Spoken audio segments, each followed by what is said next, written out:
the flood or the water was high, what did you do? No, amon lang yung gihimo ato ma'am no, is nagstay lang gid mi ang katong intawong walay second floor. Yes, sir. Patingin pa itaw, mudako pang tubig, malumos na kita. Katong naay mga second floor, dito lang gid mis taas na naka. Kayo gari mi sa kuan man kusog kayong sug, di sa mi pwede mo agi ngari. Kusog kayong sug sa tubig. Kani siya ma'am. Oh, mali ka mo. Tagaliog sa tao. So, this is the level of the water. Kani siya, kaning white. Okay, this is Yang the anak kasana level. kusog kayong. Imagine the level of the water is so high. So, Na ko'y actual na nag-video. how do you think the people survive on this level, high Kusog kayong level? sug sa tubig man dito. Unfortunately, we are the people here that did not receive any help from the Any assistance government. yet? No Until assistance. now. What are the things or the help you really want to approach from the government or from the other LGUs? Only this one. Yeah. To close the river.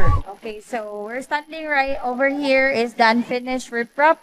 So as you see, that there are very big space that the water can overflow over the road.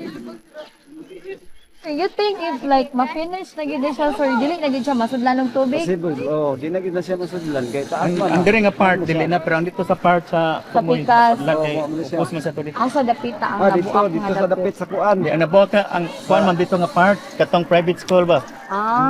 Mao to nga akong gingin mo ganiha wala pa to nabuok dito di ta to musimang ang tubig. May posibilidad nga rito tanan padong.